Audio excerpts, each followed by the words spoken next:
Okay, before we start, really quick, I want to give a rest in peace to a member of the NFL fantasy football media, which is Michael Tagliere at Fantasy Pros. He happened to pass away last Friday after a long bout with COVID-19 that he just couldn't recover from.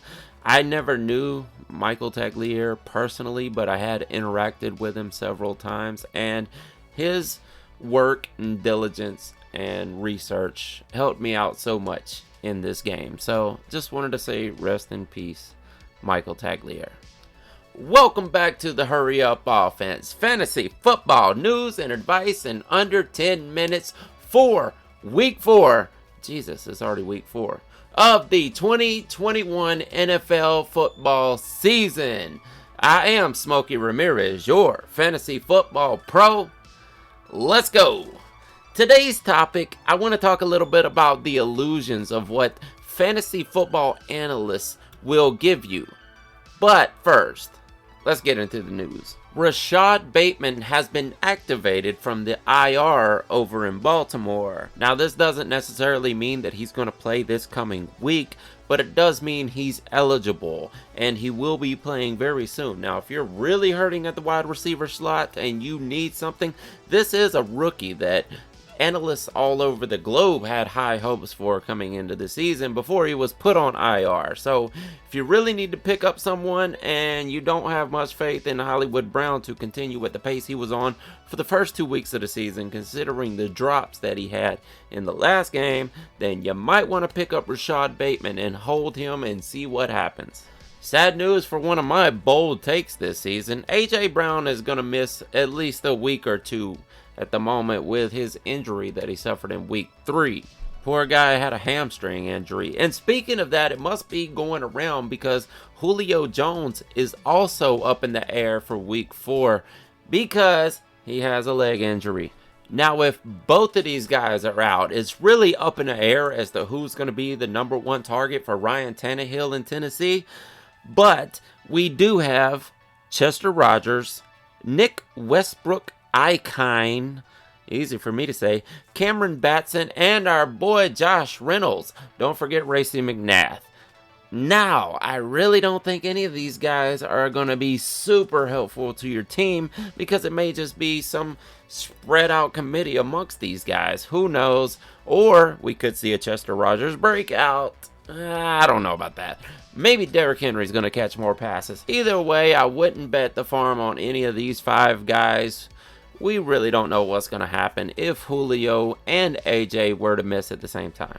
Curtis Samuel has been activated from Washington's IR and is practicing now, so we may get to see him this upcoming week, and I'm very curious to see what his role is going to be in this offense. Now, we know there's not a super amount of targets to go around amongst Terry McLaurin and others, so with Samuel coming back, it's going to be interesting, but we do know that Samuel is capable of running routes and running out of the backfield, so he may be used in some unique ways that could get you some points. If you want to be preemptive, go ahead and grab the guy off of the waivers and hang on to him. N'Keal Harry has been activated from the Patriots IR. You see a pattern here, right? Week 4 is the first week that players going into the season that were on the IR are capable of being activated. So we're starting to see a lot of them activated at this time. But as far as this one goes, we've never seen N'Keal Harry used in a successful way there in New England. And we really don't think there's enough targets to go around. So I wouldn't rush to the waiver wire to pick him up. Let's wait and see what happens with him. I really don't believe it's going to be too much. So don't worry too much about N'Keal Harry at this time.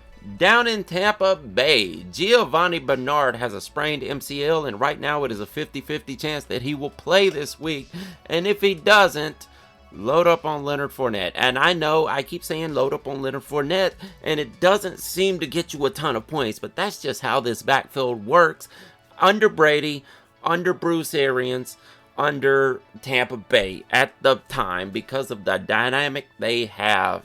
Rob Gronkowski is expected to play this week after taking a big shot to the breadbasket last week. And that was a big shot, but he should be okay for right now. Antonio Brown has come off of the COVID list and is back with the team. Now, this is very interesting for a few reasons. One, in the alternation of the wide receiver trio there, it is his turn to go out and grab some touchdowns. 2, Gronk's a little beat up. 3, the running backs are beat up. Well, Ronald Jones Bruce Arians doesn't like him, so that's that. It is his turn to score. This is Antonio Brown's time to shine. Plus, revenge factor times 3 in that game with the Patriots. I say play Antonio Brown this week. Sterling Shepard and Darius Slayton are both out of practice right now. They are both injured, and I'm pretty sure we're not going to see Shepard soon. Slayton may be out this week, so I say it is definitely time for Kenny Golladay. And if you're in a super deep league, try looking into Kadarius Toney. You never know. That might just come through. I know there's not a super ton of targets there. Daniel Jones is more of a running quarterback than a passing quarterback these days. But this has got to be it. I am going to stand on the table and pound it for Daniel Jones right now. This has got to be the time. If they can't do it this week, it's not going to happen. So load up Kenny Golladay if you need to, because I think right now you can trust in him, and if it doesn't work, don't put no trust in these guys ever again. Christian McCaffrey is now going to be out for at least 3 weeks. So it's Chuba Hubbard time. We saw what Mike Davis did with those opportunities last year. Chuba Hubbard was an exceptional running back in college down there in the Big 12 at Oklahoma State. Yes, he should be great in this role. I think he's going to do just fine for you guys. Up in Pittsburgh, Juju Smith-Schuster is out right now. Sore ribs. Imagine that. Another set of sore ribs in the NFL this season. What is going on, guys? We need new padding or something. But on the other hand, Deontay Johnson is back in practice. So maybe we're going to get to see him take that place this week. I was kind of hoping for Chase Claypool breakout this weekend. Maybe it'll happen, though. Maybe not. And in quick fire succession right here, I need to spit this out for you. George Kittle is sidelined at practice, but he should play this week. T. Higgins is out for week 4. Gerald Everett is on the COVID list. James White is missing the rest of the season. Dalvin Cook is returning to practice and hopefully back to the field this week. Tyler Conklin, after somewhat of a breakout game, is sidelined at practice right now with an injury.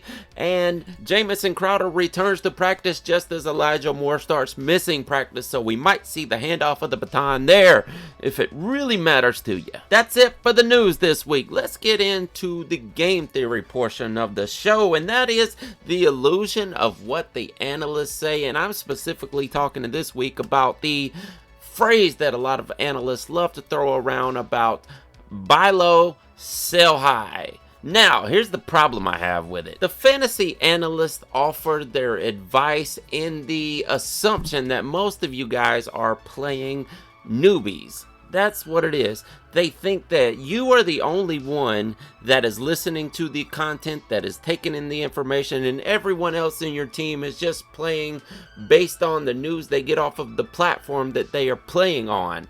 They think that's how it works. But in all actuality, guys, if you're in a fantasy football league, especially if you're in a league with teammates that you've been in with for years and years, these guys are consuming all the fantasy football content they can. Yes, there may be a few casual players out there, but if they've been playing for more than a couple years, we can't just go ahead and assume that they are casual and know almost nothing about fantasy football. Buy low, sell high. That's almost impossible to do. If you're in a league where you can do that, go ahead, grab it. That'll be great.